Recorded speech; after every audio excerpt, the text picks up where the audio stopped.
You know that feeling when your phone rings and your first reaction is to let it go to voicemail?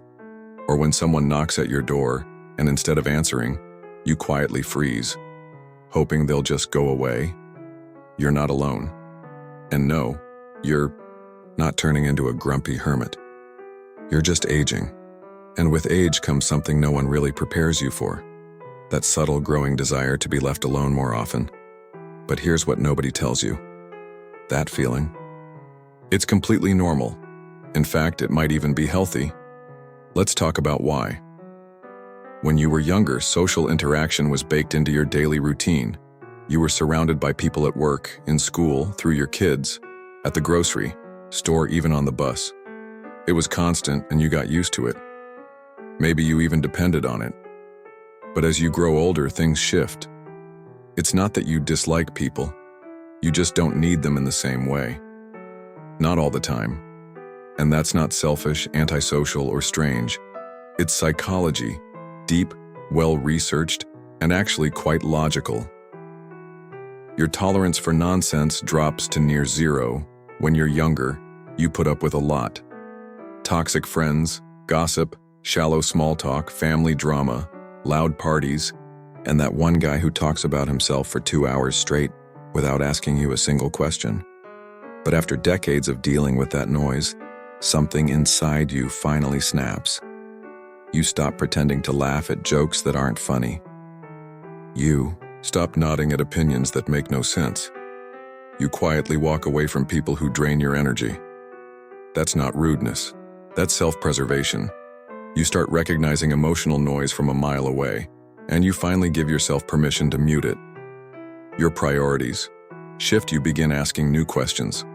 How much energy do I have today?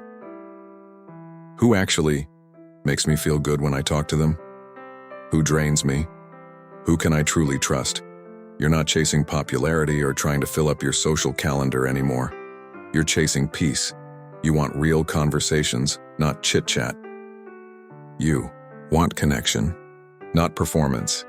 You want people who understand you, not people who merely tolerate you. And if the right people aren't available, you'd rather sit alone in silence than force a smile and fake your way through it. That's not loneliness. That's freedom. That's wisdom. Grief changes. This one hits hard. As we age, we lose people, friends move away, loved ones pass, relationships fade, and each of those losses chips away at your social world. Sometimes you don't even realize it's happening. And when you do, rebuilding it doesn't always feel worth it. That's not depression. It's not giving up. It's a quiet understanding that time is limited, and your energy is sacred. It's your soul saying, I've loved deeply. I've lost heavily. And now, I only have space for what feels truly safe. Social fatigue is real, not the kind of tired a nap can fix, but a deeper weariness. You've spent decades managing personalities, juggling conversations, playing mediator, being polite, smoothing things over, showing up. It adds up. Now, a 1-hour lunch with a talkative person can leave you wiped out for the rest of the day. A big family gathering feels like running a mental marathon, so you stop saying yes to every invite. You choose rest over obligation. You protect your peace because you finally realize it's worth protecting. Let's be honest. Older people aren't always lonely. A lot of them are actually deeply content being alone. But society hates that idea. We're constantly told that being surrounded by people is the ultimate measure of happiness, that more company equals more joy. But here's the twist. Connection doesn't always mean company. Sometimes connection is knowing who you are without distraction. It's enjoying your own thoughts. It's sitting with a cup of tea, staring out the window, and not feeling like you owe anyone an explanation. That's not avoidance. That's evolution. You finally know yourself. This might be the most powerful shift of all. With age comes self-awareness. You know what pushes your buttons. You know what lifts your spirit. You know your limits and your boundaries. You stop putting yourself in situations that don't align with your nature. If small talk drains you, you avoid it. If certain people reopen old wounds, you create distance. Not to punish them, but to protect your peace. It's not weakness. It's strength, the quiet kind that only comes with experience. And don't forget, your time becomes more valuable. You start seeing time differently. When you're 20, an hour feels disposable. When you're 70, an hour feels like gold. You become more mindful about how you spend it, who you spend it with, and whether it leaves you feeling better or worse. You start realizing that every coffee date, every phone call, every get-together, it all comes at a cost, not just of time but of energy. So you invest your time wisely. Sometimes that means choosing solitude over company, not because you don't like people, but because you've finally learned to love yourself enough to be selective. And here's where it starts to get complicated. People around you may not understand this change. They may say you've withdrawn, that you're not as fun anymore, that you've changed. And the truth is, they're right. You have changed, but that's not a problem. That's the point.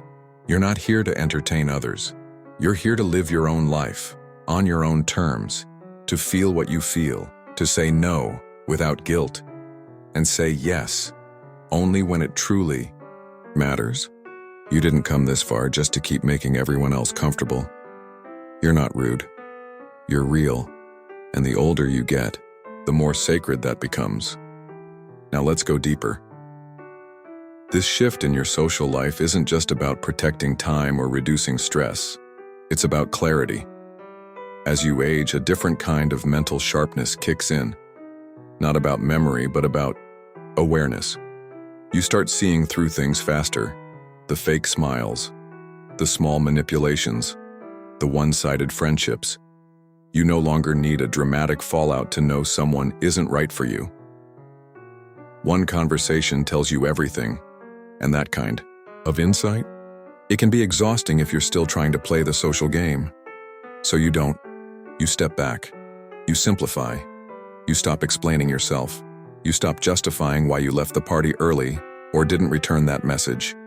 You no longer feel obligated to show up just because you used to. And you know what that feels like on the inside? Relief. You start letting go of emotional labor. Here's something we don't talk about enough. You might have been the one holding everything together, the peacemaker in your family, the friend who always reached out first, the one who made the plans, remembered birthdays, kept everyone connected. But after years, maybe decades of being that person, you finally ask, who's doing that for me? And if the answer is no one, you start to pull back. Not to hurt anyone, but to stop betraying your own needs. You stop people-pleasing. You start protecting your peace.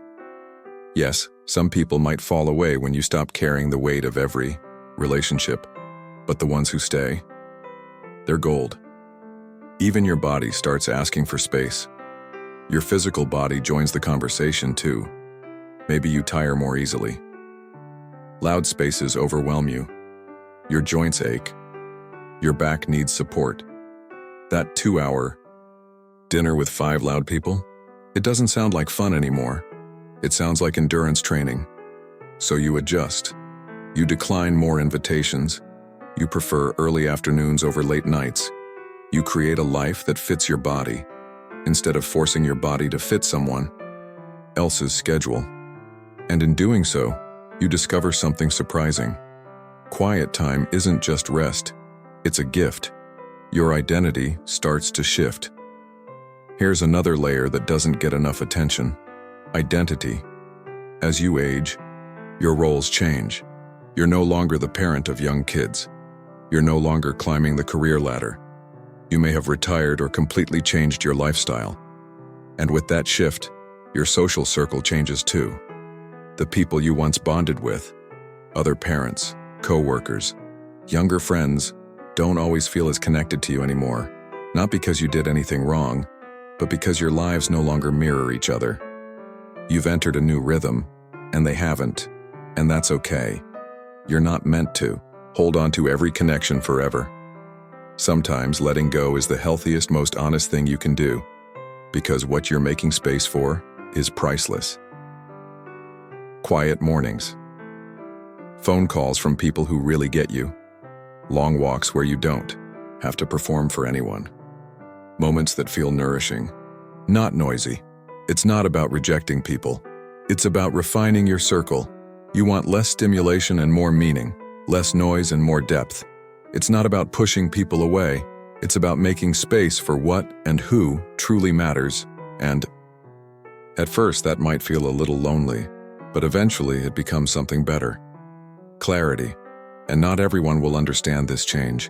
They'll say, "You used to be so social," or "Why don't you come out anymore?" And you might struggle to explain it. Because how do you sum up decades of personal growth and emotional shifts in one polite sentence? Here's the truth. You don't owe anyone an explanation. Not anymore. You've earned your peace. This isn't withdrawal. It's healing. And here's something that might surprise you. This shift in behavior, this quieting of your social life, can actually help you live longer. Yep, really. Studies show that reducing stress and protecting your emotional well-being can increase longevity. When you stop having toxic conversations, when you limit overwhelming environments, when you choose calm over chaos, you're not disconnecting, you're healing, and your body knows it. That's why so many older folks seem calmer. They're not trying to impress anyone. They're not chasing validation or approval. They've stopped trying to fix what can't be fixed. They walk slower, but with more presence. They talk less. But when they do, it means something. They're not running away from people. They're running toward themselves, toward the version of themselves they were too busy to meet when they were younger. You become a better observer, and a quieter one. There's a quote you've probably heard. "As I grow older, I pay less attention to what people say. I just watch what they do." That's aging in a nutshell. You learn to observe more and react less. You don't feel the need to prove anything anymore. You stop chasing approval from people who never really saw you to begin with. You choose peace over pride, solitude over forced connection, truth over tradition, and it feels good. And then, the beautiful irony, when you stop needing people around you all the time, the right people start to show up. You stop begging for connection and you start attracting it. You don't force conversations anymore. They just happen. You don't chase companionship, it finds you. And the few people who remain, they're priceless because they love the quiet version of you, the real you. Not the one who showed up to every event, but the one who shows up fully when it matters.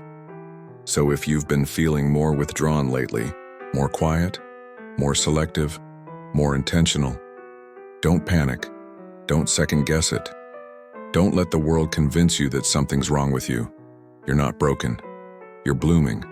You're peeling away everything that no longer serves you. You're not becoming less social. You're becoming more you. And that's a kind of joy that can't be faked.